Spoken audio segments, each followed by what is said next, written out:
The night before she died, Wren's mother pressed cold fingers into her small palm and whispered something Wren would spend 11 years trying to understand. Fate always knows best, little one. But some nights you have to write it yourself. Wren was 8 then. She didn't understand.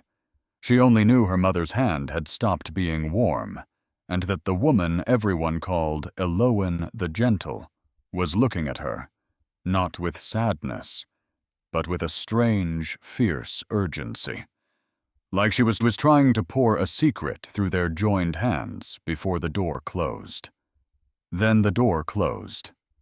And Wren spent the next 11 years believing those words were just the ramblings of a dying woman. A goodbye dressed up as wisdom. She had no idea her mother had been giving her instructions. The silver chains felt heavier on the morning of the Luna ceremony. They shouldn't have. They were the same delicate links. They'd always been circling her wrists like cruel bracelets, thin enough that a stranger might mistake them for jewelry. But they weren't jewelry.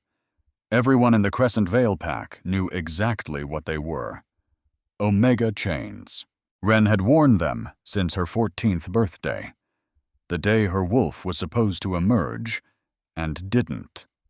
The day the pack's eyes changed when they landed on her, from mild indifference to something colder. The day her father stopped saying her name. 5 years now. 5 years of silver. She knelt on the marble floor of the pack house, scrubbing in slow circles, and the chains whispered against the stone with every pass of her arms. Around her, the great hall bloomed with preparation. White roses in silver urns, ribbons streaming from the archways, candles waiting unlit for the night that would change everything. For someone, just not her. Faster, Omega.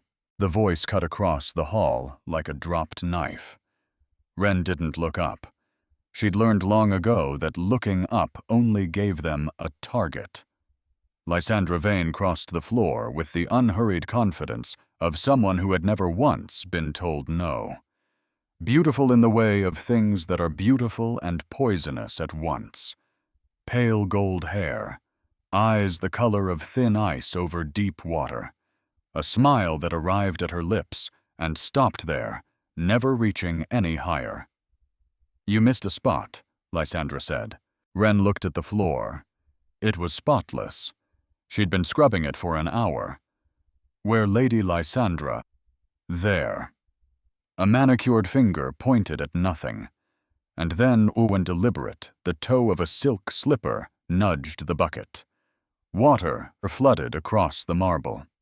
An hour of work gone in the space of a breath, spreading in a gray tide toward the roses. "Oh," Lysandra said sweetly. "Now you've missed several." The watching pack members laughed. They always laughed. It was easier to laugh than to look too closely at the girl on her knees and wonder why no one had ever stopped this. Wren reached for the mop. Because that was what you did. You reached for the mop, and you said nothing, and you did not let them see the thing in your chest that had learned to go very still and very quiet, like a rabbit in tall grass. Silence was armor. Words were ammunition. She'd traded one for the other years ago. But then, Lysandra leaned down. Close. Close enough that her voice dropped beneath the laughter meant for one person only. "You've heard, haven't you, about tonight?" Wren's hands went still on the mop. "Beta Aldous is going to claim you." A whisper wrapped in a smile. Poor desperate Aldous. 53 years old and his mate 3 years in the ground. He needs someone to raise his brats and warm his bed. Someone with no other options. The smile sharpened. Someone like you. And there it was. Wren had heard the whispers for weeks. She'd told herself they were only whispers, that her father wouldn't, that even here, even for her, there was a line. except she'd overheard her father in his study 4 nights ago, speaking to Aldous in the low, satisfied voice of a man closing a deal. She hadn't heard the girl's name. She hadn't needed to. There was only one girl in the Crescent Vale pack that no one would fight to keep. The Luna ceremony was sacred. That was the trap of it. When an alpha or a high-ranking wolf claimed you during the ceremony, under the full moon blessed by the moon goddess herself, the bond could not be refused. It was supposed to be the most romantic night of a wolf's life. For Wren, it would be a cage with a 53-year-old lock. Nothing to say. Lysandra straightened her voice, climbing back into the light. How wise. An Omega should know her place. She glanced at the tall clock against the wall.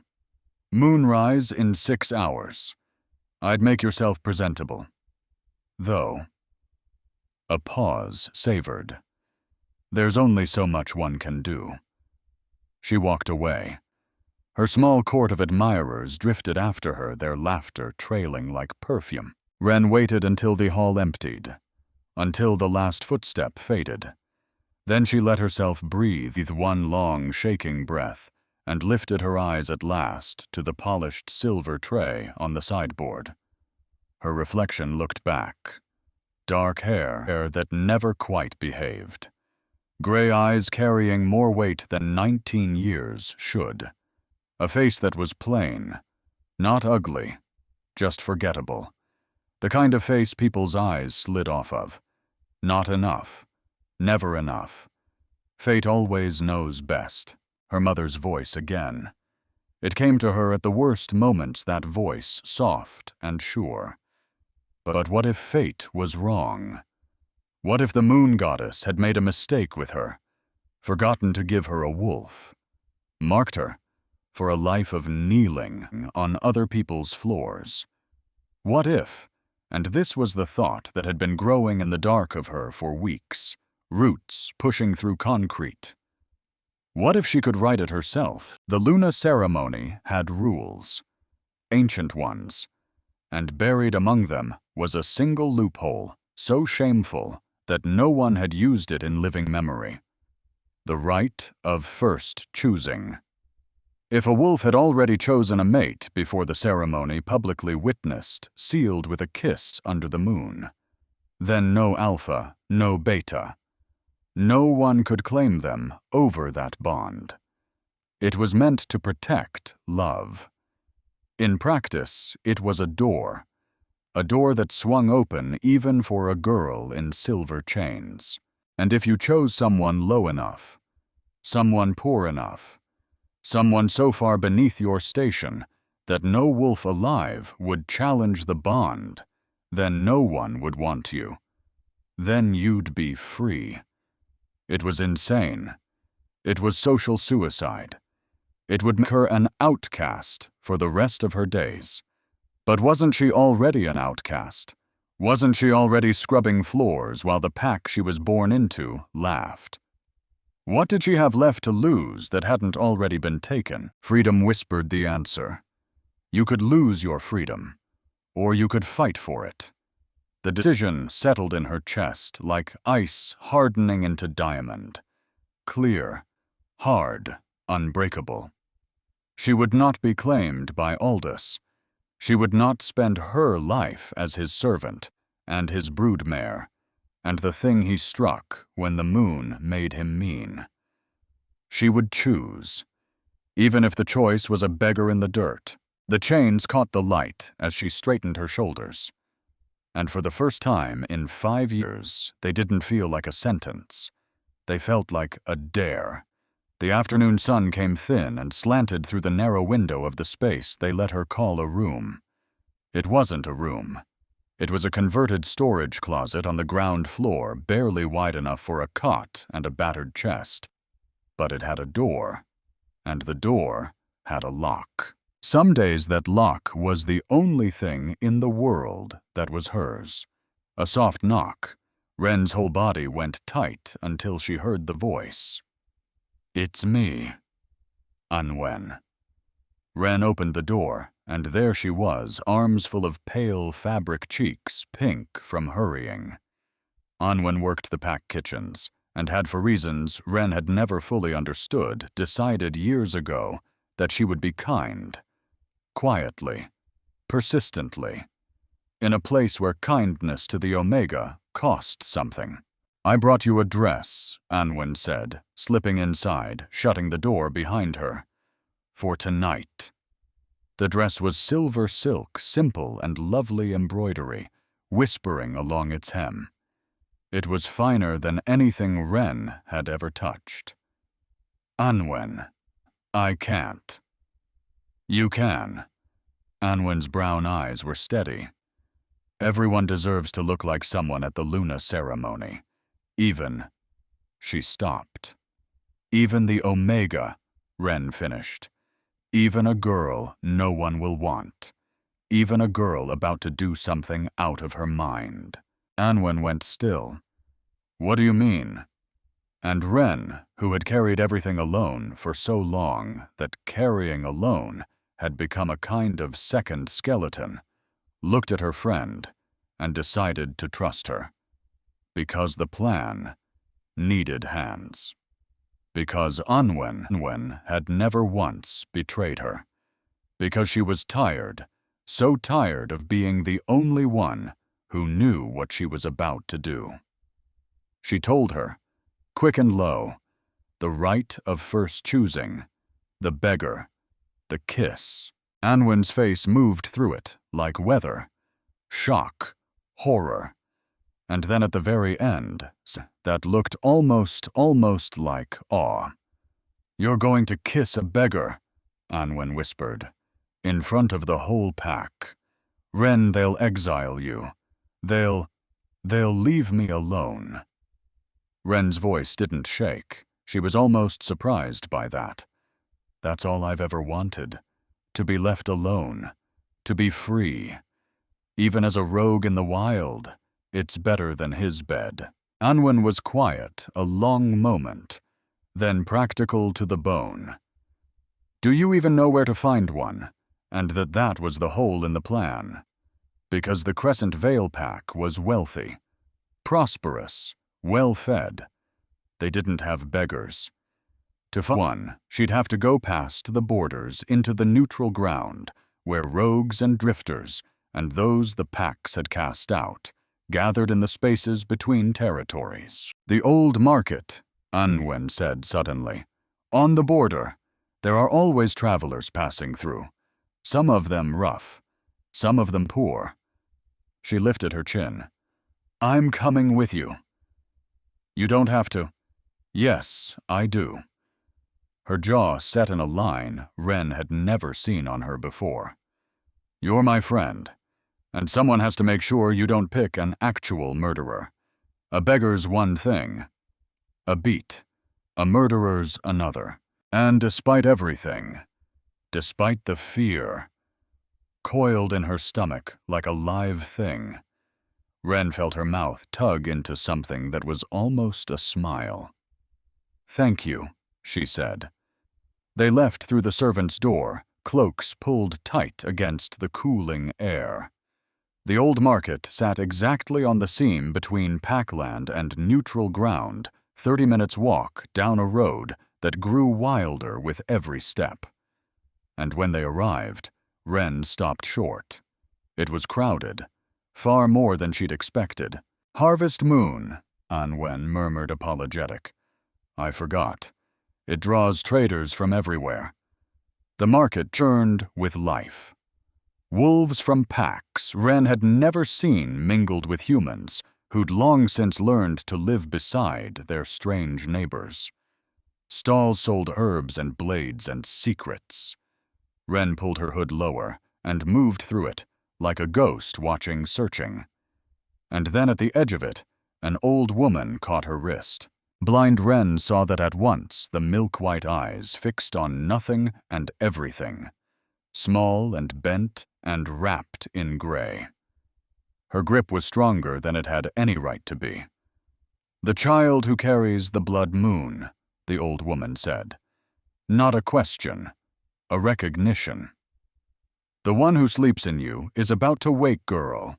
Mind what you do with her when she does. Ren pulled free, her heart knocking hard against her ribs. You've mistaken me for someone. No, the old woman said softly and smiled at the empty air. Your mother made that mistake, long ago, and paid for it. Ice moved down Ren's spine, but Anwen was tugging at her, and the crowd was thick, and there was no time for the ramblings of a blind woman in a market. Ren told herself it meant nothing. She told herself that twice. And then Anwen's hand closed on her arm. There, she breathed. Ren followed her gaze to a figure slumped against a crumbling stone wall at the market's edge, draped in rags. His face lost beneath a fall of matted hair and a thick crust of dirt. A wooden bowl trembled in his outstretched hands. Perfect said, the cold, calculating part of her that had learned to survive. Visibly poor, obviously desperate. Exactly what she needed. You're sure? Anwen asked softly. No, she wasn't sure. She wasn't sure about anything except that she could not go back to that pack house and let Aldous set his mark on her throat. I'm sure, she said. They crossed to him. Up close, he was larger than he should have been. That was the first thing that didn't fit. Broad through the shoulders despite the thinness, long limbs folded awkwardly against the wall, like a big man trying very hard to make himself small. And his smell reached her. Unwashed skin, old sweat, and beneath it, faint something else. Something wild and clean. Pine after rain. Something that made her wolf. Ren froze. She didn't have a wolf. She had never had a wolf. That was the whole shape of her life. But for the space of a single heartbeat, something had stirred in her chest. Some ancient thing turning over in its sleep. Some recognition older than she was. Please. The beggar's voice was a ruin barely more than a rasp. Spare a coin. The moment passed. Ren shook herself. Nerves. It was only nerves.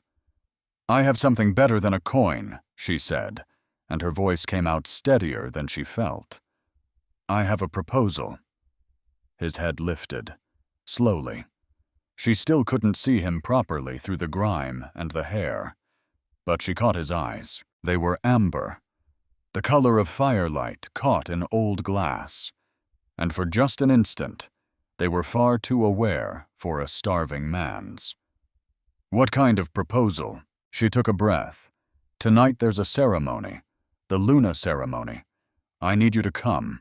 I need you to accept a kiss, in public, in front of my whole pack.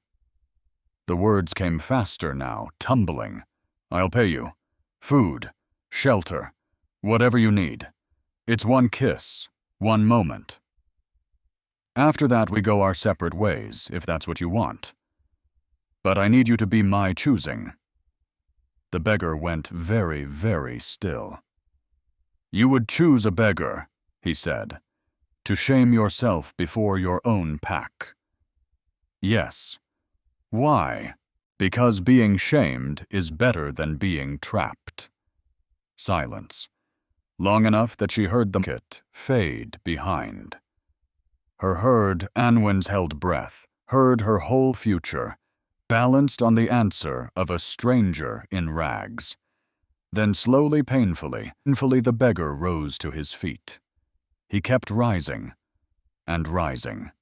Even stooped, even hunched, he towered over her, and something in the back of Ren's mind sounded a small, distant alarm that she was far too frantic to hear. What's your name? He asked. Ren. Ren Calloway. Ren. He said it like he was tasting it, like it meant something. Very well, Ren Calloway. I accept. Relief hit her so hard, her knees nearly buckled. Thank you. Thank you, I know where the Crescent Vale Pack holds its ceremony. His voice had changed, just slightly, grown steadier, deeper. "I'll be there when the moon rises." Something in the way he said it made the hair rise on her arms. But she pushed the feeling down the way she'd pushed everything down for years. And she took what she'd come for. She had her escape. "Come on," Anwen whispered, tugging at her. "Before someone notices we're gone." They hurried back the way they'd come. And at the edge of the market, Ren glanced over her shoulder. Once. The beggar stood exactly where they'd left him, a tall shadow against the wall. And for just a moment, the falling sun broke through the clouds and struck his eyes, and they burned gold and molten and utterly unlike anything a starving man's eyes should be. Then the clouds shifted, and he was only a beggar again. Ren turned away, so she didn't see his mouth curve into a slow, private smile.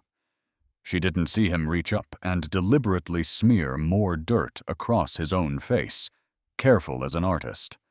And she certainly didn't see the 4 enormous wolves that peeled away from the shadows of the alley and lowered their heads as he passed, not in threat, in submission. The ceremony ground breathed with old magic. Ren felt it the moment she stepped inside the ring of standing stones, a pulse beneath the soles of her feet, slow and patient, older than the mountains that watched from the north. 1,000 candles trembled in the gathering dark, their flames leaning and swaying, though there was no wind. White petals carpeted the earth. Young wolves sang the old songs in voices high and clear. It should have been beautiful.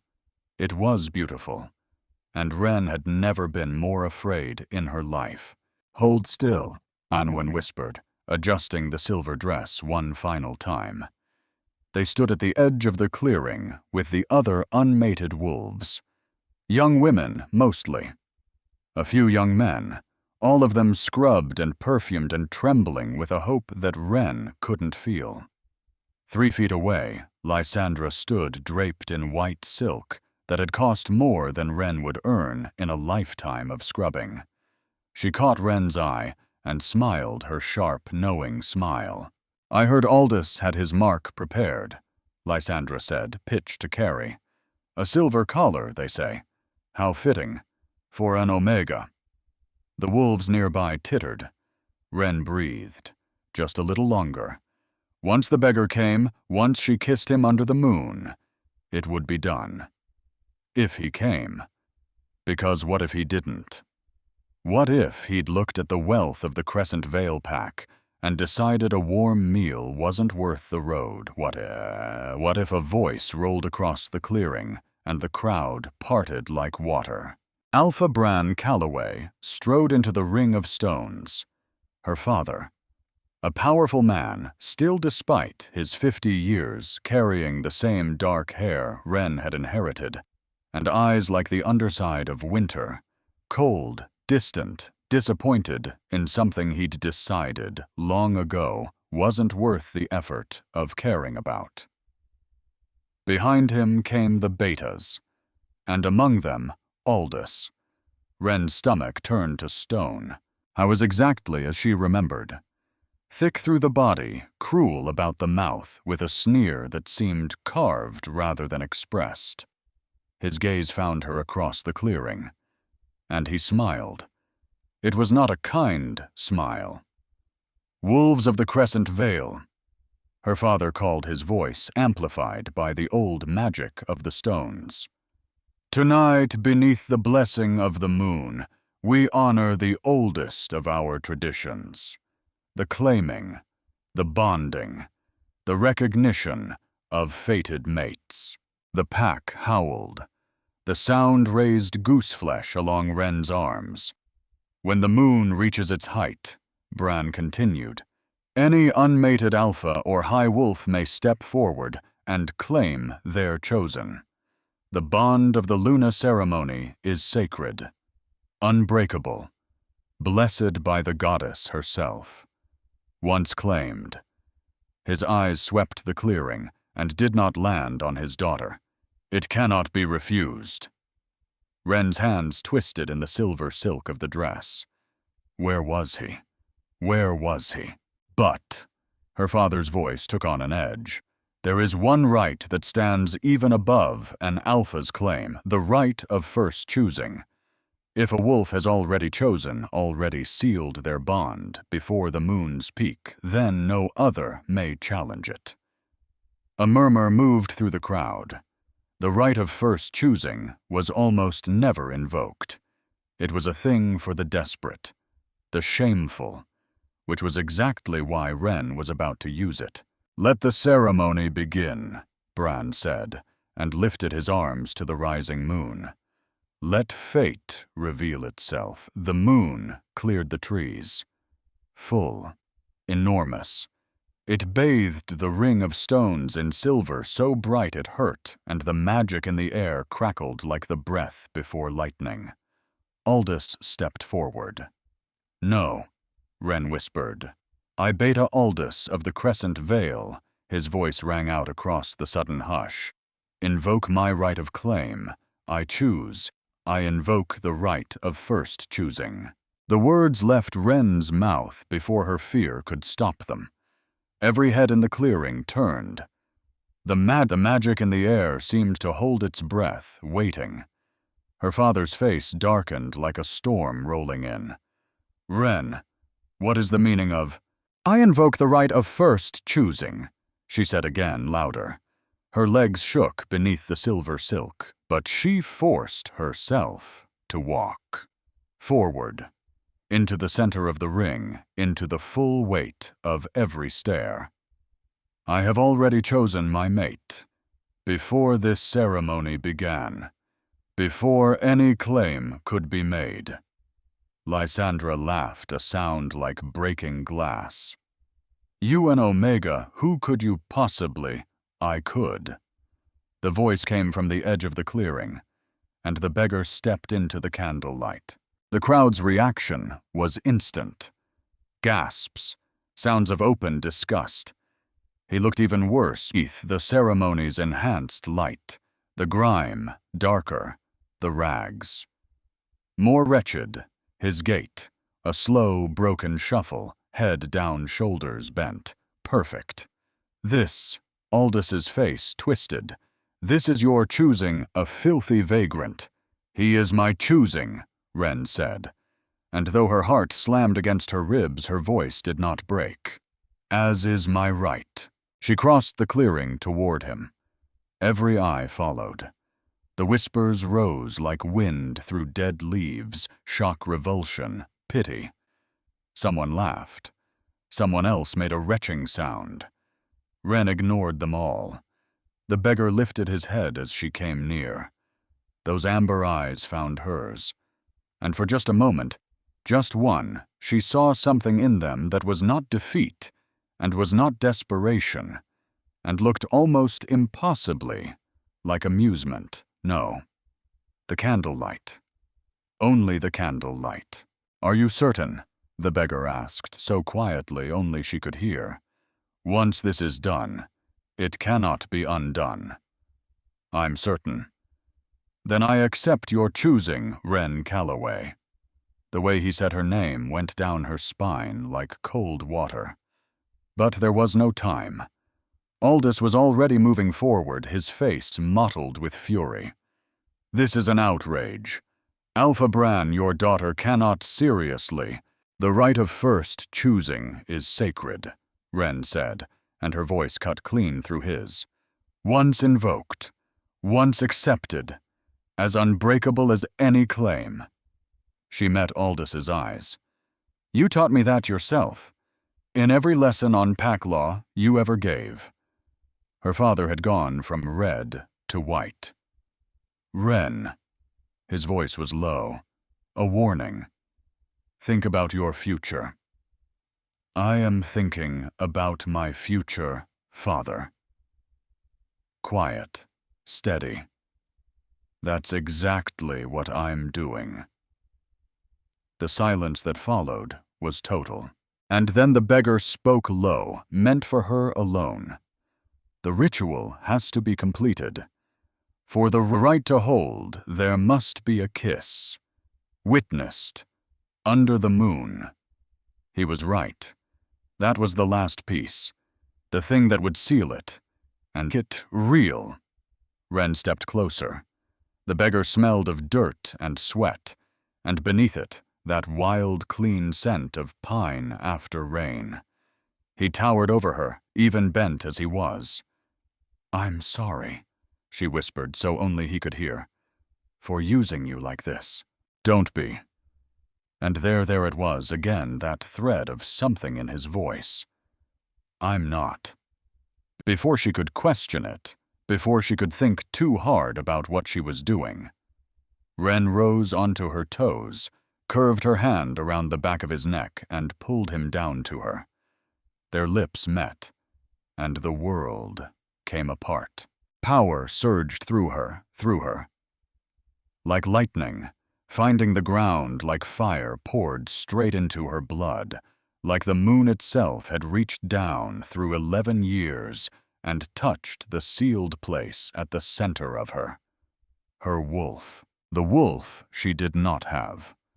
The wolf that had never answered, never stirred, never once in 19 years been anything. But absence roared awake in her chest. Not shifting, not tearing loose. Present. Suddenly, impossibly present. A room is present the instant the candle catches. And it wasn't only her wolf she felt. She felt his. Ancient. Vast beyond her understanding. Alpha no. More than alpha. Something that made her father's wolf feel like a pup yipping in the dark. Something enormous had just turned its golden eyes toward her from the other side of that kiss. And it knew her. Ren's eyes flew open. She tried to pull back. But his hand had come up to cradle her face, and his hand was clean. The grime was gone from his palm. Beneath it was skin marked with old silver scars, the kind left by battles she had no name for. "What?" she gasped against his mouth. "Not yet." His voice low, certain. "Let it finish." Magic swirled around them, visible now, threads of silver and gold light, braiding through the air. The pack was shouting something she couldn't hear over the roar in her own ears. His other hand rose, cradled her face between both palms, and she felt the last of the bond snap into place with a sound like a lock finding its key. Unbreakable. Eternal. Done. The beggar drew back, and slowly, deliberately watching her the whole time, he lifted one hand and wiped the dirt from his face. It came away like paint. Beneath it was a face carved from stone and shadow. Sharp cheekbones, a hard jaw threaded with silver scars, dark hair that wasn't matted at all, only artfully disordered, as though it had never been anything but deliberate. And those eyes. Those burning amber eyes now blazing with power, and something that looked unmistakably like triumph. "Hello, little wolf," he said softly. "Did you truly believe I was a beggar?" The clearing had gone silent as a held breath. Someone whimpered. Anwen's voice shaking. That's not possible." And then her father spoke. His voice hollow. Scraped clean of everything but shock, and beneath the shock, something Ren had never once heard from Bran Calloway. Fear. Rourke Ashbourne. A whisper. The Alpha King of the Northern Reaches. Ren's world tilted on its axis. No, that wasn't the Alpha. King was a legend. A story told to frighten cubs into obedience. I was said to be ancient and merciless, and to rule 5 territories through nothing but the memory of what he'd done to the last wolves who'd challenged him. He had never taken a mate. In 30 years, never once. He did not disguise himself as a beggar in a border market. He did not accept a kiss from a chained, wolfless, forgettable Omega. "Surprise," said Rourke Ashbourne, and his mouth curved into a smile that was all patience and all predator. "It seems, Wren Calloway, that you've just claimed the most powerful alpha in 5 territories." His hand still cradled her face. The bond hummed between them, absolute and unbreakable, and utterly beyond taking back. "I do hope you're ready for the consequences." And Wren. 19 years old, her mother's cold hand, suddenly vivid in her memory. Some nights, you have to write it yourself, understood, with the terrible clarity of a girl who has just leapt from a cliff to escape a fire, exactly what she had done.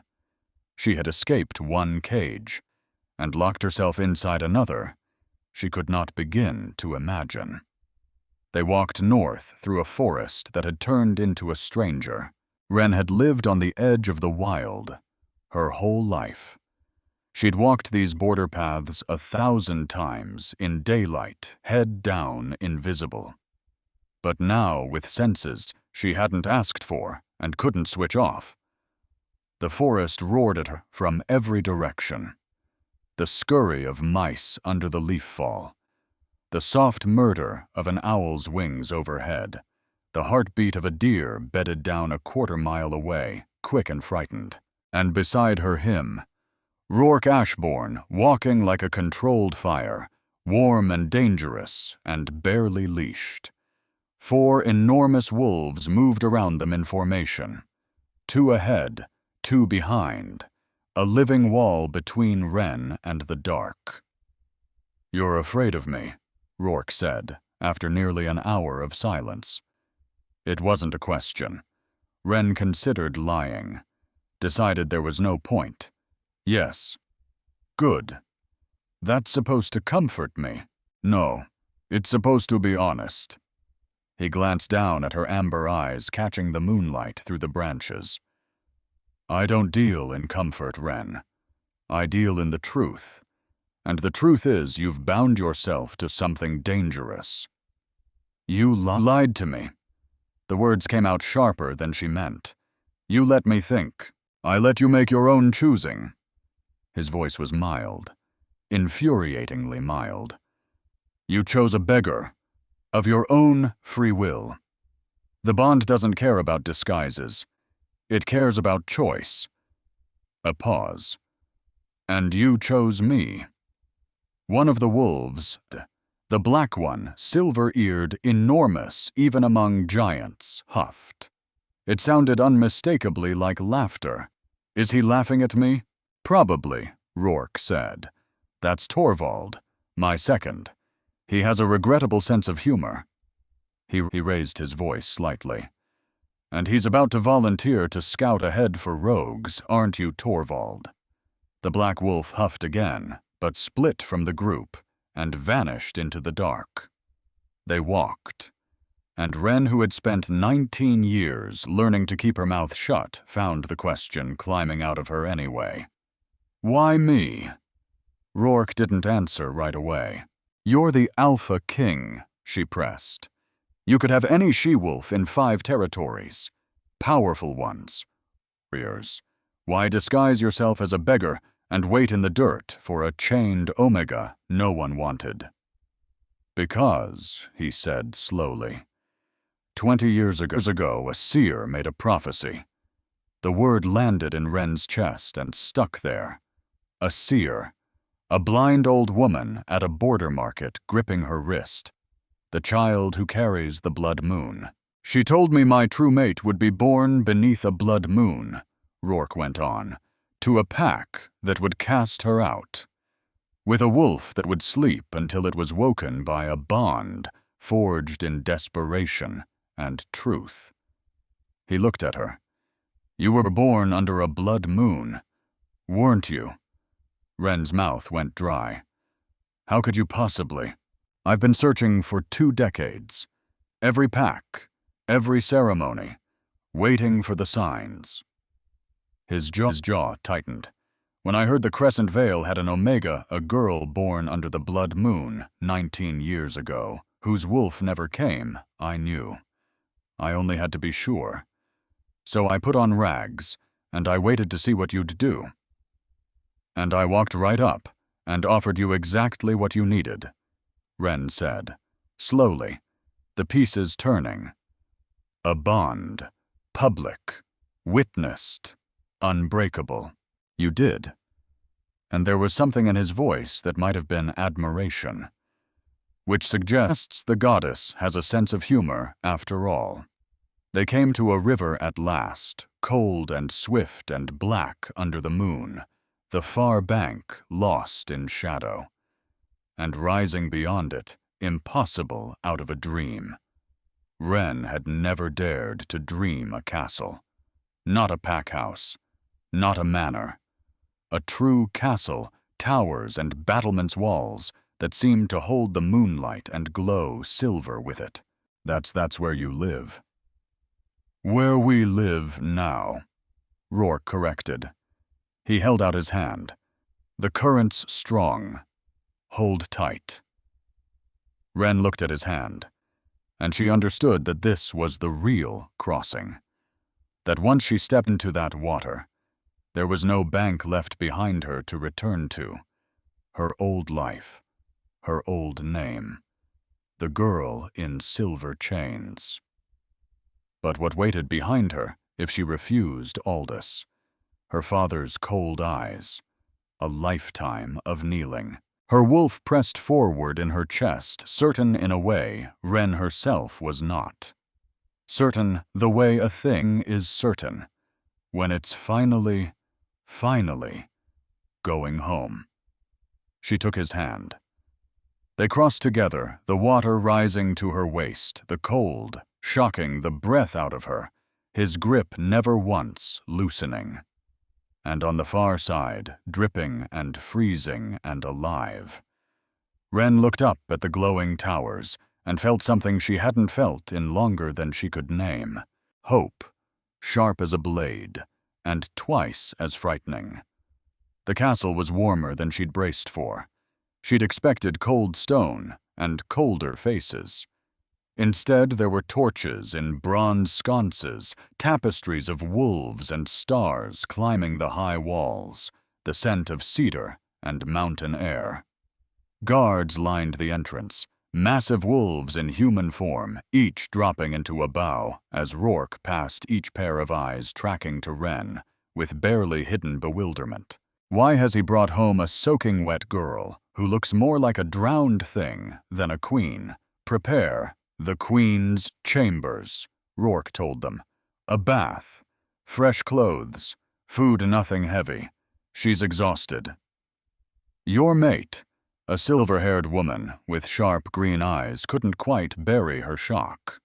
Rourke's voice dropped, and the temperature of the room seemed to drop with it. Is there a problem, Commander Ottoline? No Alpha King. Her head bowed at once. Forgive me. We had no word. That's because I found her tonight. His hand settled at the small of Wren's back, possessive, and she realized with a strange jolt, protective. This is Wren Calloway.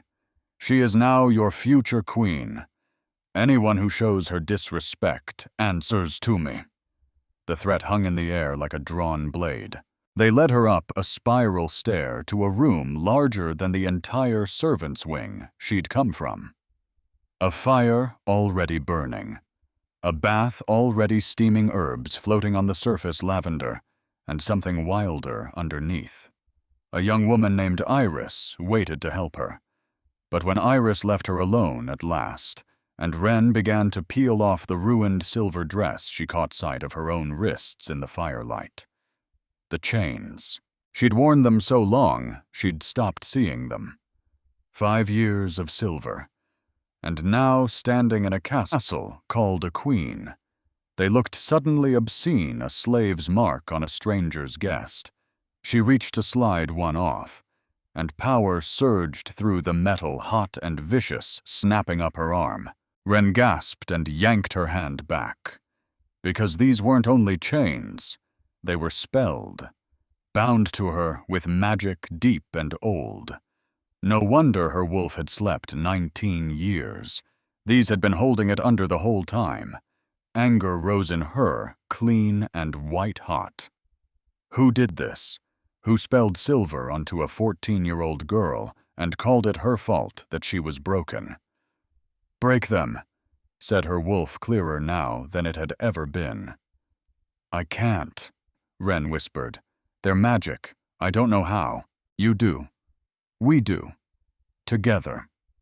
She closed her eyes, reached for the thing she'd felt in the forest, that presence, ancient and patient, coiled at the center of her.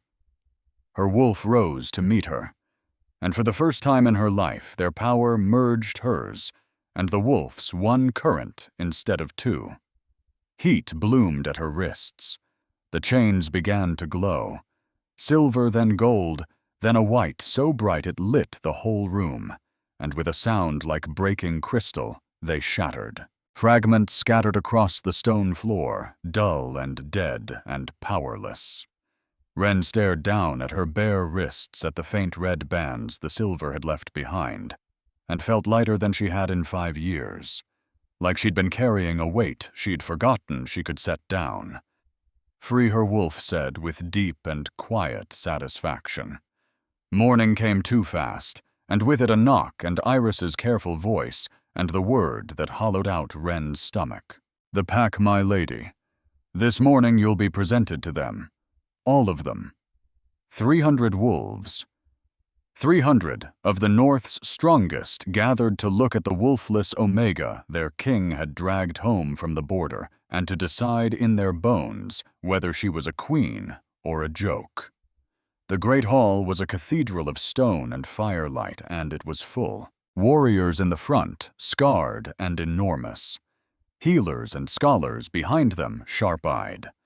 The young at the back, barely contained. And at the far end, on a raised platform, beneath a window of colored glass that showed the moon in all her phases, stood Rourke. Black simple silver at the collar. His dark hair pulled back. Power rolling off him like heat off a forge, so that every wolf in the room stood a little straighter, without knowing they did it. His eyes found her the instant the doors opened, and his voice came through the bond, low and certain. "Walk to me. Don't hurry. Don't hesitate. Walk like you own this hall." Wren took a breath, and she walked.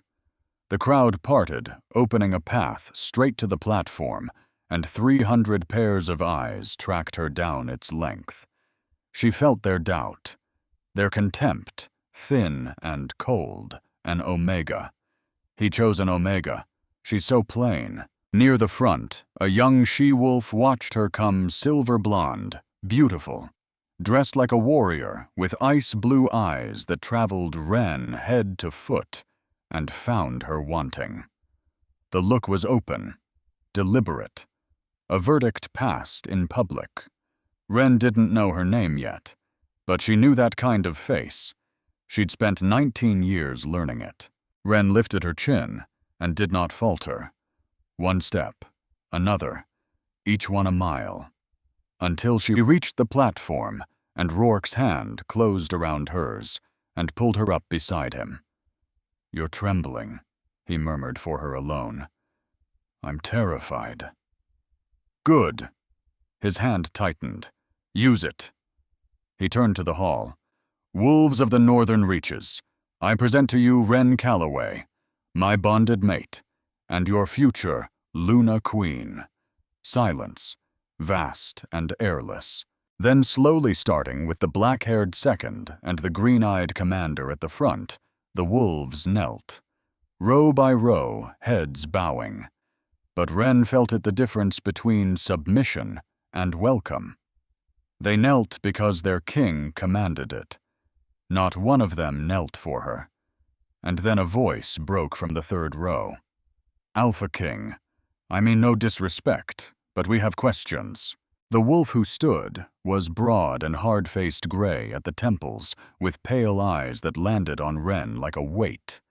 Not young, not weak, a wolf with the settled confidence of one who had held power a long time. And beside him, the silver-blonde she-wolf. His wren understood at once from the same cold set of the jaw. "Speak Beta Corvin," Rourke said. His voice had gone neutral, which Wren was learning was the most dangerous thing it could do. "We were promised," Corvin said, "that our king would take a mate worthy of the North, a strong she-wolf, one who could stand beside you in battle, lead beside you." This a gesture at Wren dismissive surgical is a chained omega from a weak pack. No wolf, no power. How can she be your mate? The hall murmured. And Wren felt her face burn because every word was true or had been true until a kiss in a ring of stones had undone the whole architecture of her life. "Are you questioning my judgment, Corvin?" Rourke asked, soft. "I'm questioning the wisdom of it." The beta didn't back down. He held Rourke's gaze, and that steadiness was more unsettling than any shout. "Prove it. Let her shift. Let us see this wolf you claim she has." "She cannot shift yet," Rourke said flatly. "Her wolf is newly woken. To force a shift now would be to tear her apart." "Convenient," someone muttered. Or Corvin pressed, "There is no wolf, and the Alpha King has been deceived." Enough. The word rose in Wren before she'd decided to speak it. "You want proof." Her voice rang out across the hall, and she was as surprised as anyone to hear it. "Steady." Rourke's hand tightened in warning. She pulled free of it and stepped forward to the edge of the platform to face Corvin alone. "You're right. I was an omega. I was the weakest thing in my pack, the one everyone mocked, the one everyone struck when the moon made them mean. I wore silver chains for 5 years." She raised her wrists, and the faint red bands caught the light. "Chains that were spelled to keep my wolf asleep. Last night I broke them. Last night my wolf woke for the first time in 19 years. The hall had gone very still. "Yes, she's weak. Yes, I'm still learning. But I am not nothing." Wren met the beta's pale eyes and did not look away. "I survived 19 years of cruelty with my heart intact. I chose to save myself when no one else would lift a hand. And I bonded with your king through my own desperate courage, not through politics, not through bloodline, not through anything given to me. A breath. So doubt my strength if you like. But do not stand in this hall and call me a liar. I chose this bond.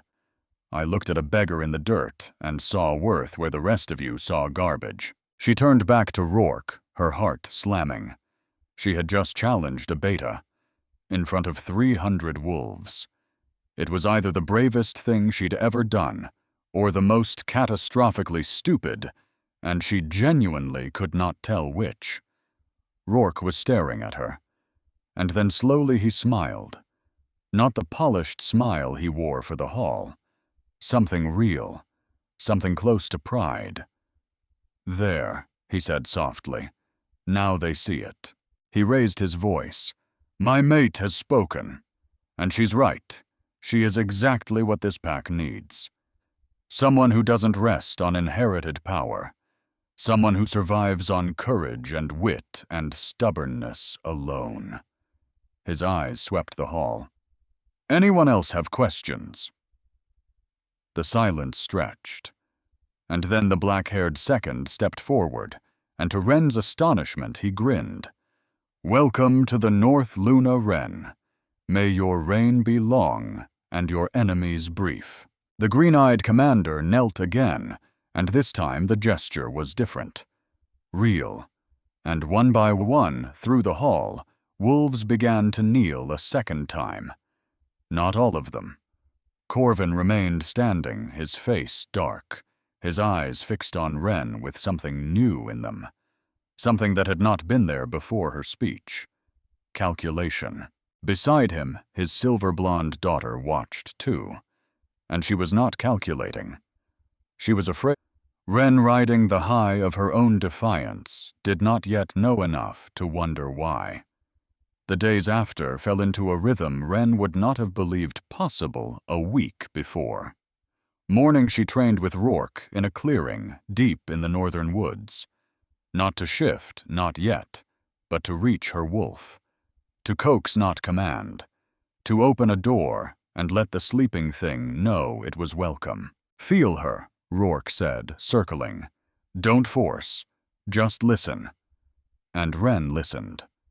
Until her wolf rose to meet her golden light flickering beneath her skin, her senses sharpening to knife points. She held a partial shift for 10 seconds. 20, 30. The strain, immense sweat beading her whole body, shaking with the effort. But she held it. "Better," Rourke murmured. "Much better." Afternoon, she trained with Ottoline, the green-eyed commander, who taught her to fight the way small things fight fast, unpredictable, refusing to meet strength with strength. "You're small," Ottoline said, circling. "So be fast. Be the thing they don't expect. Don't try to overpower a wolf twice your size. Outmaneuver him." Wren's body ached in places she hadn't known could ache. She loved it, because every bruise was proof she'd never be helpless again. And the evenings were strangest of all, because Rourke insisted she dine with him, privately, away from the judging eyes of the hall.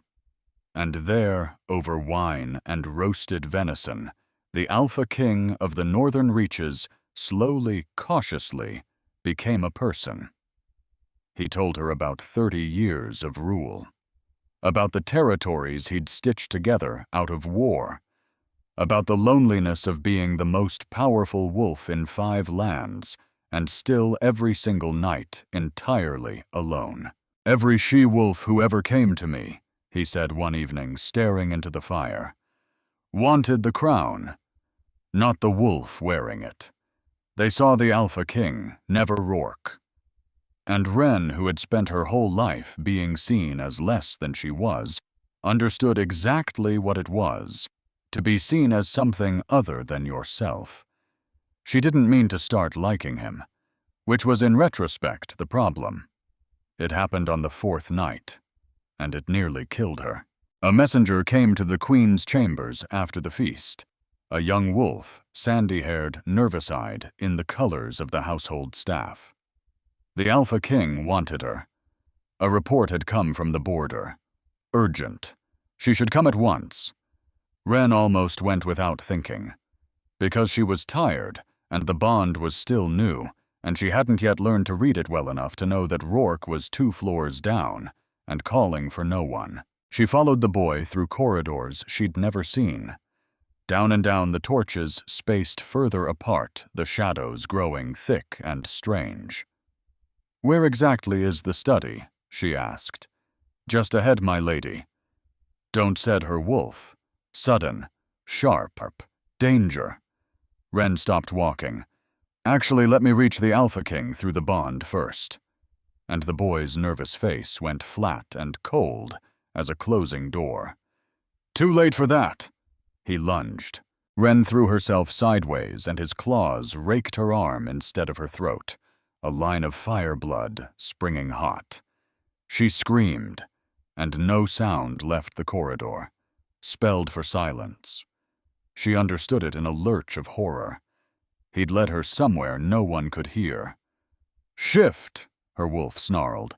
"I don't know how." "Then run." She ran. I was faster.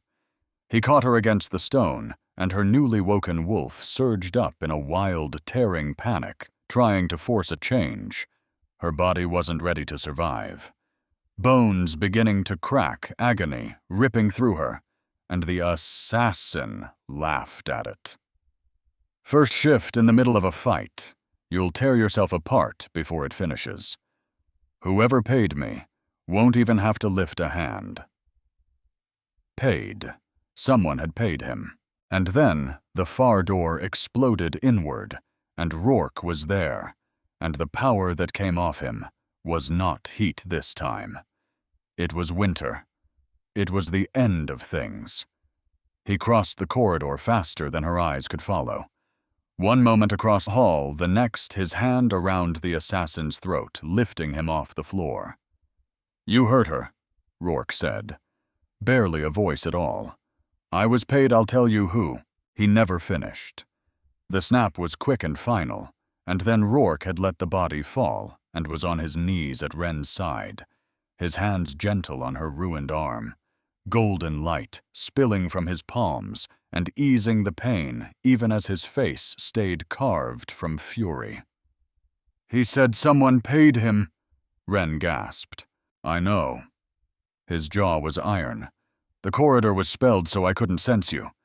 Someone in this castle wanted you dead on your 4th night here." He lifted her into his arms as if she weighed nothing. "Which means I have a traitor, and I am going to find him." They searched the assassin's quarters that night, and they found gold, far more than a household boy should have, and a single silver pin worked with the crest of the Eastern Territories. It was Wren would learn, meant to be found, but that thread would have to wait. Because the truth that broke her open, first came from a different direction entirely, and it wore the face of something small. 2 nights later, healing, but sore. Wren went back to the Queen's chambers to fetch a shawl, and she knelt to gather the last fragments of the shattered silver chain still scattered across the floor where they'd fallen, because leaving them there had begun to feel like leaving a wound open. But as her fingers closed around the largest shard, she felt it, a whisper of the old magic, faint now dying, but not dead, and woven into it so fine she'd have missed it if her wolf hadn't gone suddenly sharply. Still was something she had not expected. A scent, a signature, the fingerprint every spellworker leaves in their work, and Wren knew it. Not with her mind, with her wolf, with the deep animal part of her that remembered a warmth from before the cold hand, before the silver, before the pack turned its eyes to ice. A smell of dried lavender and river stone and wood smoke that meant in the oldest and most wordless part of her mother. Wren dropped the shard. Her mother. Elowen. Elowen the gentle who had died when Wren was 8, whose hand had gone cold around her small fingers, who had whispered fate always knows best, and some nights you have to write it yourself. Her mother had sealed the chains. Her mother had buried her wolf. The room tilted.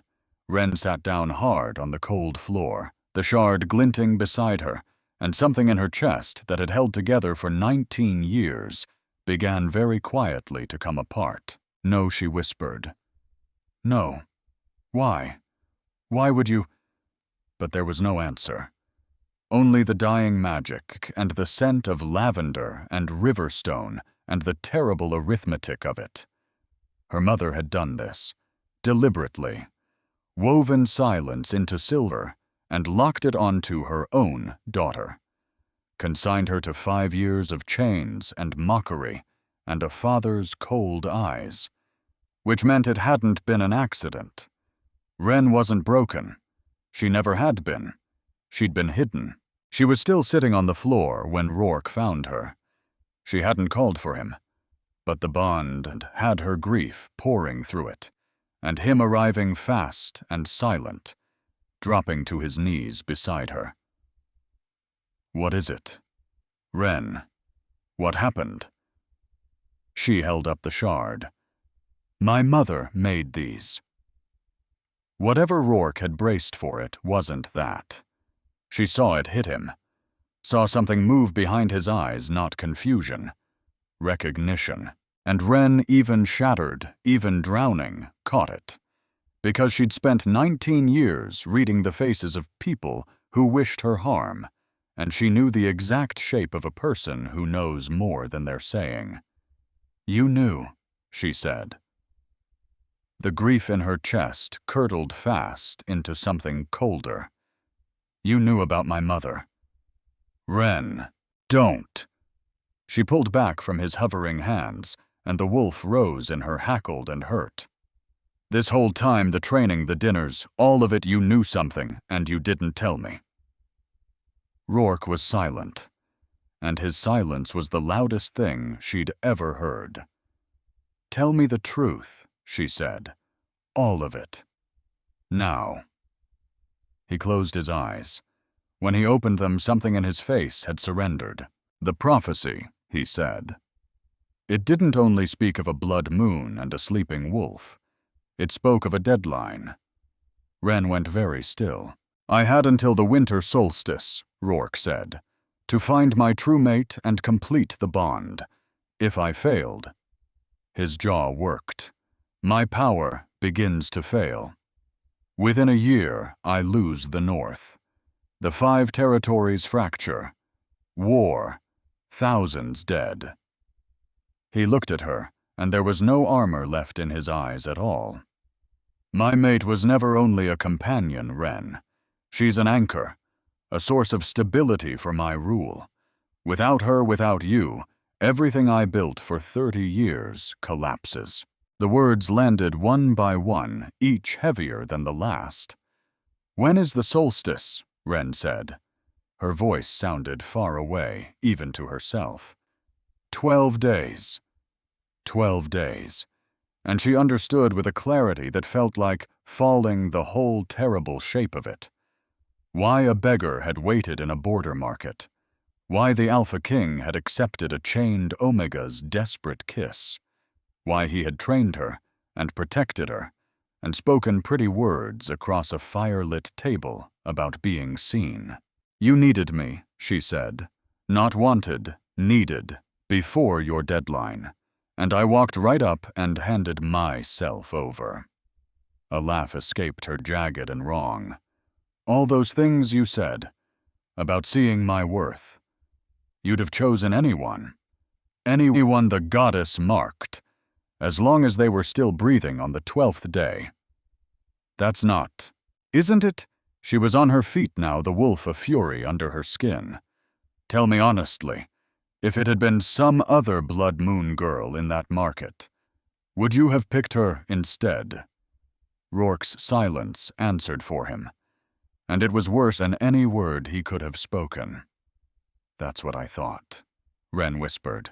She left him there, on the floor of the Queen's chambers, among the fragments of her mother's magic, the Alpha, king of the northern reaches, on his knees, and unable to say the one thing that might have stopped her, because it wasn't wholly a lie, and he would not add another lie on top of it. Ren climbed, up and up past the guards, who did not dare stop her until she came out onto the highest tower, and the wind hit her like the truth had cold and clean and merciless. Her mother had buried her. Her mate had used her. And somewhere beneath the grief and the fury, a third thing was surfacing. A question colder than both. Because her mother, Eloin the Gentle, had not been a wolf who did cruel things for no reason. She had been careful. She had been kind. And a careful, kind woman does not spell silence onto her own child without a reason that terrified her. Some nights you have to write it yourself. Ren gripped the cold stone and let herself finish the thought she'd been running from since the shard whispered her mother's name. Her mother hadn't buried her wolf to punish her. She'd buried it to hide her from someone. And whoever that someone was, whoever had frightened a gentle woman badly enough that she'd chosen 5 years of her daughter's suffering over the alternative, was, Ren understood with a chill that had nothing to do with the wind, almost certainly still out there, still watching, still hunting. The wind screamed across the tower. Ren did not move, and far below, in the dark of the sleeping castle, a single figure crossed the empty courtyard with the unhurried step of someone who belonged there and paused and lifted pale eyes to the girl, silhouetted against the moon. Beta Corvin watched the new Luna stand alone at the top of the world, and he smiled. Ren stayed on the tower until the cold had worked all the way into her bones. And then she did the thing that had kept her alive for 19 years. She stopped feeling and started thinking. Because grief was a luxury, and she'd learned young that luxuries got you hurt. Her mother had buried her wolf fine. Rourke had needed her before he wanted her. Fine, those were wounds and she'd carry them. But underneath both wounds was a question with teeth, and the question wouldn't let her go. Who had frightened her mother? She found Rourke where she'd left him. Still in the Queen's chambers. Still on the floor, though he'd risen to sit against the bed, the fragments of silver scattered around him like fallen stars. He looked up when she came in, and whatever he saw in her face made him go carefully, terribly still. "I'm not leaving," Ren said. Something broke open behind his eyes. "Ren, don't." She held up a hand. "I'm not staying because I forgive you. I haven't. I'm staying because I have conditions, and you're going to agree to every one." He rose slowly to his feet. "Name them. No more lies. Ever. I don't care how ugly the truth is, I would rather have it than be managed." A breath. "Second, I am not your anchor, not your battery, not a tool that stabilizes your rule. I'm your partner, or I'm nothing. And if I'm your partner, then I get a say in the things that shape my life." Agreed. No hesitation. Third. And here her voice caught just slightly before she forced it level. "You're going to choose me. Every day. Not because a prophecy demands it. Because you want to. And if you can't, I already do." The words came out of him fast and rough and unguarded, a man who'd spent 30 years never saying the unguarded thing. "These past days," he said, "knowing you, watching you stand in that hall and take a beta apart with nothing but the truth." He shook his head. "I needed a mate. That was real. I won't pretend it wasn't. But somewhere between the market and now, needing you became the smallest thing I feel.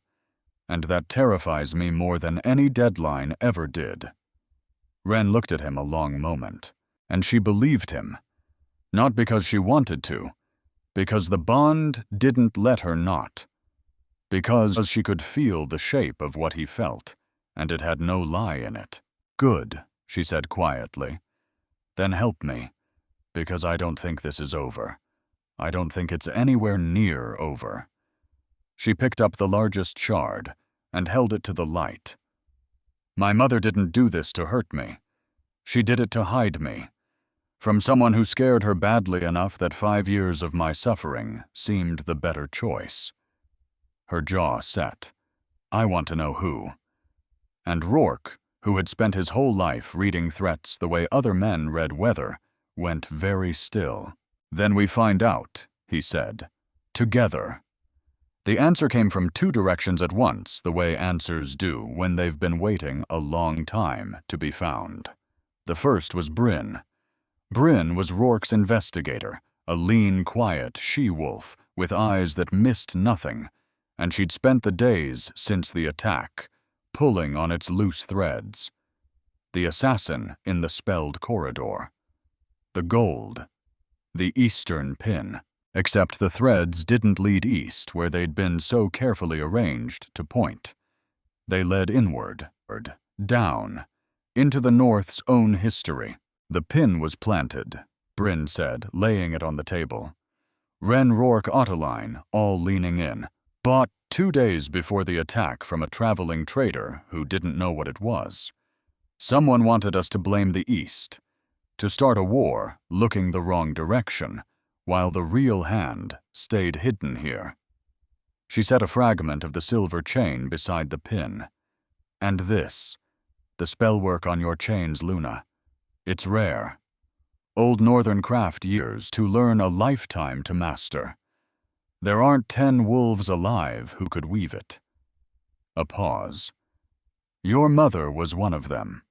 She learned it here, in the north, before she ever went south to your father's pack. Ren's breath stopped. My mother was from here. Eloan of the northern reaches, Bryn said quietly.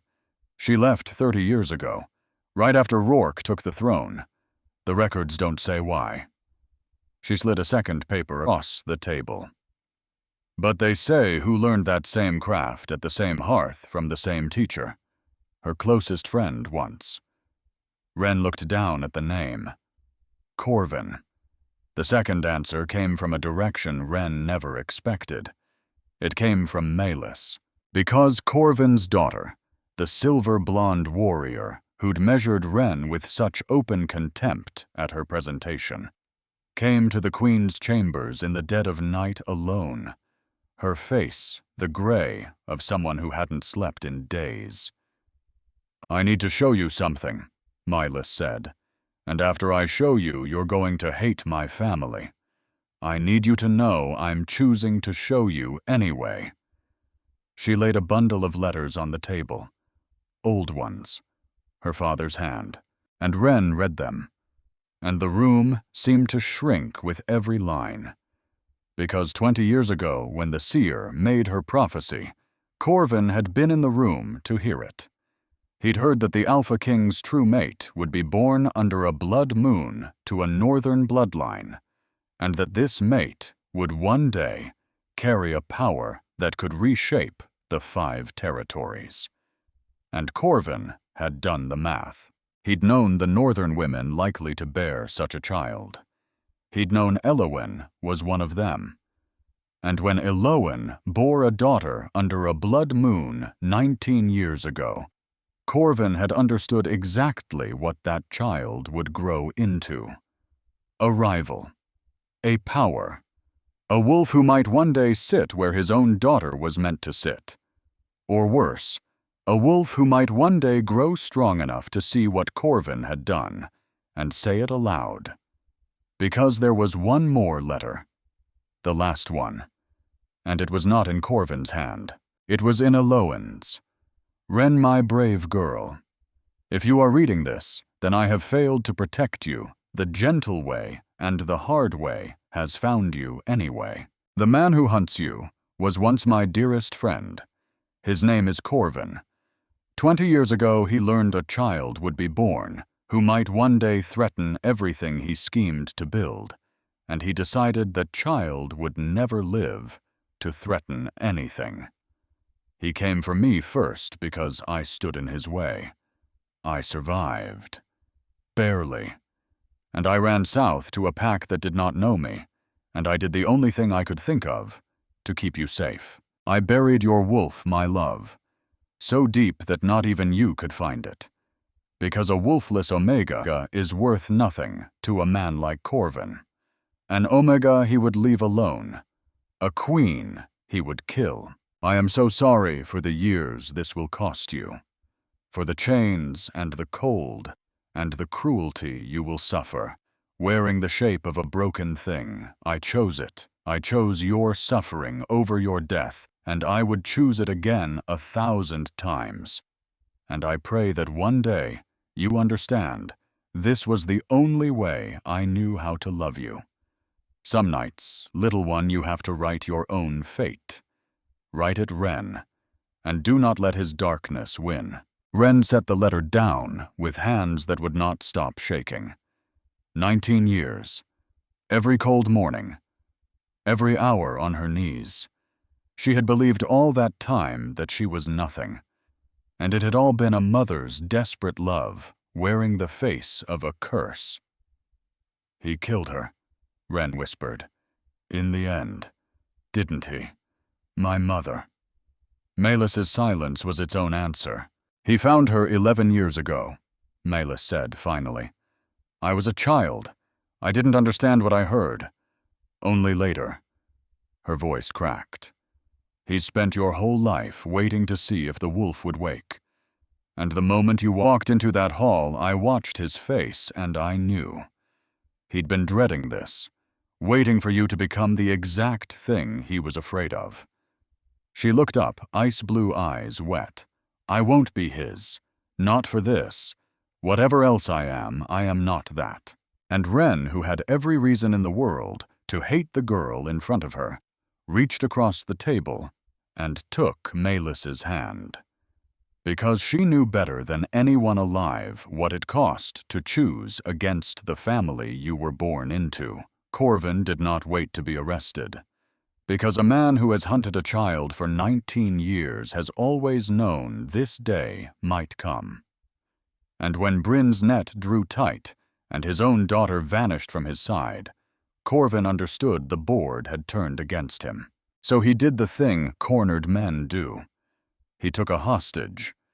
Ren was crossing the lower courtyard when Ottoline came running, and the look on the commander's face stopped her heart before a single word was spoken. He has Anwen. The world narrowed to a point. Because Anwen came stubborn.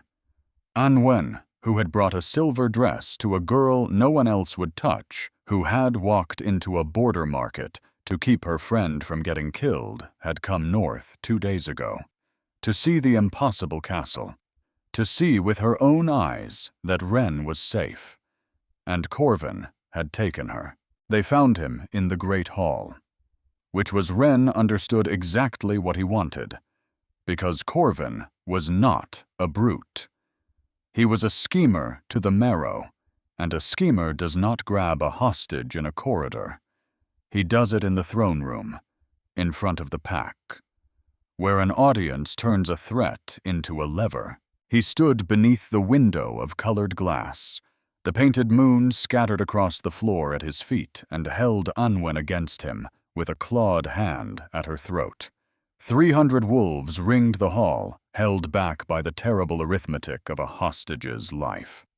Rourke stood 10 feet away, radiating a power that shook the windows in their frames, and unable for the first time in 30 years to use it. Because power is nothing against a claw already at a throat. There she is, Corvin said as Ren stepped through the doors, his pale eyes fixed on her, the little wolf who was supposed to stay buried. He smiled, and it was Lysandra's smile and Aldous' smile, every smile that had ever told Ren she was worth nothing. Your mother was clever. 19 years she kept you from me. But blood surfaces, doesn't it? Let her go, Ren said. Break the bond, Corvin answered. Renounce him, in front of the pack. Unmake yourself the way you should have stayed. And your kitchen friend walks out, breathing. His claw pressed just slightly, and Anwen made a small sound. Ren felt in her own throat. You have a soft heart. I've watched it your whole life waiting. It's the one thing your mother couldn't hide. So, choose, him or her. And here is what Corvin expected. I expected the soft-hearted girl to crumble. To choose her friend, break the bond, and hand him back the future he had murdered for.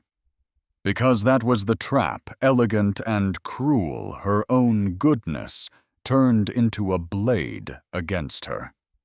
Except Ren had spent her whole life being underestimated, and she had learned exactly one thing from it that mattered. The people who underestimate you tell you every time precisely what they cannot see. Corvin could not see that the terrified girl was gone. You want me to unmake myself, Ren said, and she took a step forward. In front of the pack, publicly, witnessed. Another step. The way things become true in the north, out loud, where everyone can hear. Something flickered in Corvin's pale eyes. The first crack. Fine, Ren said. Let's do this publicly. And she turned, not to Corvin, to the pack. My name is Ren Calloway. My mother was Eloan of the Northern Reaches, and 20 years ago that man... She pointed, and her voice did not waver, heard a prophecy that a child born under a blood moon would grow into a power that could reshape these 5 territories. He decided that child would die before she ever had the chance. The hall had gone silent as a grave. He hunted my mother across 2 territories. He drove her into exile, and when she buried my wolf and hid me in chains to keep me worthless, enough that he'd let me live. He waited. He watched me scrub floors and wear silver and believe I was nothing, and he let me believe it, because a broken Omega was no threat to his schemes. Her voice rose and filled the cathedral of stone. And 11 years ago, when he finally found her, he killed my mother, Eloan the Gentle, because she loved me enough to stand in his way. She pulled the letter from inside her cloak and held it high. In her own hand. I have the proof. His letters. His own daughter brought them to me because even his blood would not stand beside this. 300 faces turned slowly toward Corvin, and Ren watched it happen, watched the exact moment the lever broke in his hands. Because a hostage is only power if the crowd is afraid for her. And a crowd that has just learned the truth is not afraid anymore. It is furious. You've spent your whole life, Ren said, turning back to him at last, believing power is the thing you take. The threat at the throat. The claw. The scheme. She was close now, close enough to see the panic finally crack his composure. My mother knew better. She had every reason to hate the pack that cast me out, the man who hunted her. And instead she spent the last of what she had hiding a child and writing her a letter that said, "Do not let his darkness win." She stopped an arm's length away. Let Anwen go. And Corvin cornered, exposed his lever gone and 300 wolves at his back with murder in their eyes. Did the only thing a schemer has ever done when the scheme collapses. He lunged for Ren, but Ren was not the girl who had knelt on a marble floor and reached for a mop. 19 years of surviving had made her fast. Ottoline had made her faster. And her wolf awake now whole, now hers now rose to meet the moment. Not in a wild, tearing panic, but in a clean and perfect union. She moved the way Ottoline had taught her. Not to overpower, to outmaneuver. She twisted inside his lunge and his claw found empty air where her throat had been, and in the same motion, she wrenched Anwen free and shoved her stumbling toward the safety of the crowd. And then, Corvin was on the ground. Because the instant Anwen was clear, Rourke had moved a black blur 30 years of leashed power, finally let loose, and the beta, who had schemed for 19 years, was pinned beneath the Alpha King's hand, with his own throat bared to the sky. The hall roared for his death, and Rourke looked up at Ren, because it was hers to give. The bond made it so. The wrong done to her mother, to her whole stolen life, the ending belonged to her. Says the word, Rourke said quietly, and it's done. And here is the moment the whole story had been walking toward. Because Ren could have said it. Every cell in her body wanted to say it. A mother in an unmarked grave. The word was right there, and it would have been justice, and no one in that hall would have called it anything else. Except she heard her mother's voice. Do not let his darkness win. And she understood at last what those words had meant. Because Corvin's whole life had been an argument that power is the claw at the throat, that the strong take and the weak kneel. That mercy is only weakness that hasn't been exploited yet. And if Ren killed him now in fury, she would be proving him right. She would be picking up the exact weapon he'd spent his life wielding and calling it hers. The darkness didn't win by making you lose. It won by making you become it. No, Ren said. The hall went silent. "He doesn't die tonight," she said, and her voice carried to every stone. "Not because he doesn't deserve it. He does. But because I will not let him make me into the thing he believes the only law is the strong taking from the weak. So we are going to show him a different one." She looked at Rourke. "He faces trial. Public. In front of the whole pack. Everything he did, my mother the prophecy, all of it spoken aloud, in the light where the truth can't be buried again. And then he faces justice. Not vengeance. Justice." And something moved through the great hall of the northern reaches that had not moved there in a very long time. Because they had come expecting to watch a king kill for his queen. And instead, they had watched a chained Omega refuse to become a monster with the monster pinned beneath her hand, and every right in the world to strike. That was the thing they knelt for. Not one by one this time, all at once. Not for the Alpha King's mate, for their Luna. The trial came 3 days later, and it changed the North. Because Corvin's crimes were spoken aloud, everyone before the whole pack, and in the speaking something old and rotten in the North was dragged into the light. Way the strong had always been let to prey on the weak. The way a beta could hunt a child for 19 years, and no one had asked the right questions. The way a pack could watch an Omega suffer and call it her own fault. Corvin was stripped of his title, his standing, his name. Exiled to the far reaches under a sentence that meant he would never again hold power over any living wolf. And Ren, standing beside Rourke as it was pronounced, felt not triumph, but something quieter and far more lasting.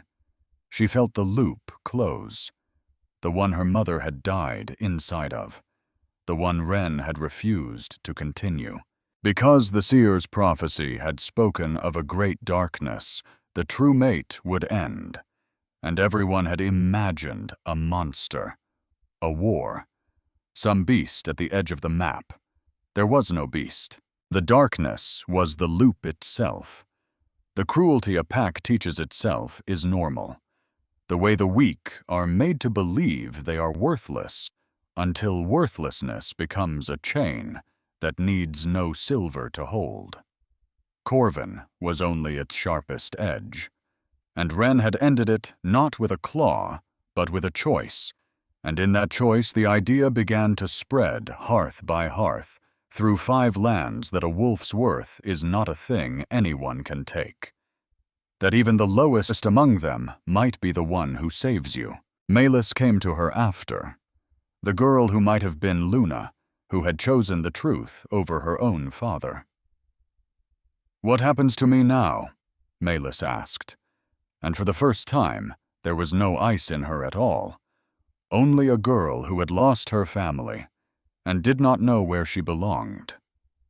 "You stand," Ren said simply, "beside me, if you'll have it.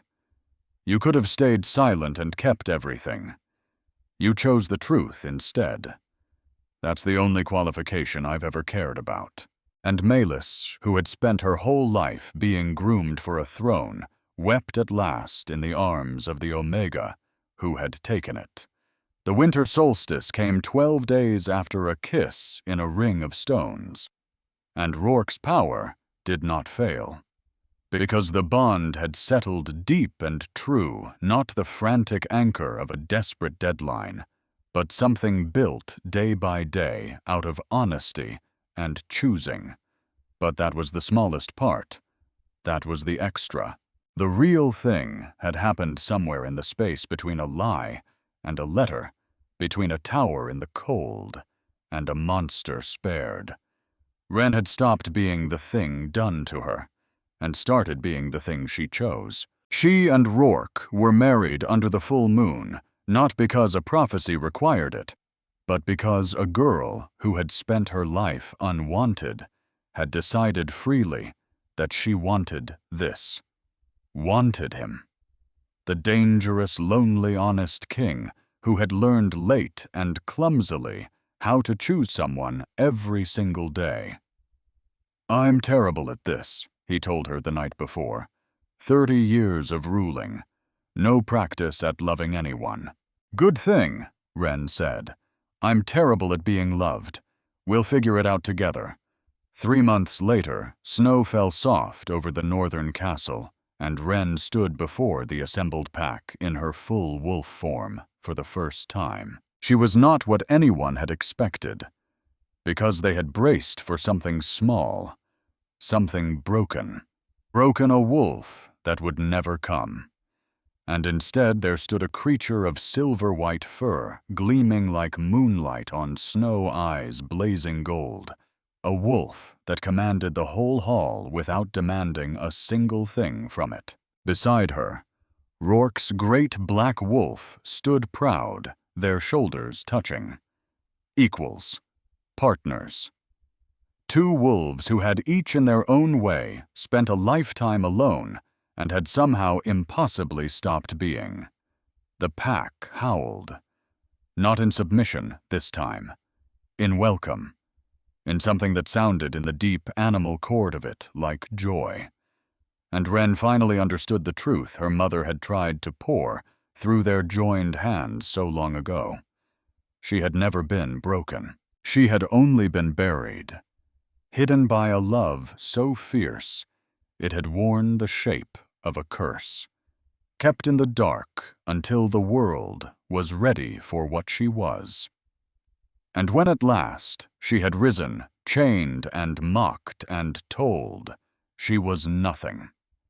She had done the one thing her mother had begged of her across 11 years, and a letter and a grave.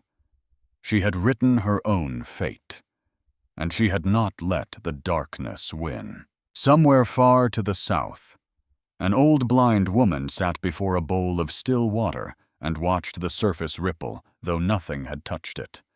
She smiled at the empty room. "You can rest now, Elowen," she said softly. "She's exactly what you hoped. She's home." And the water went still.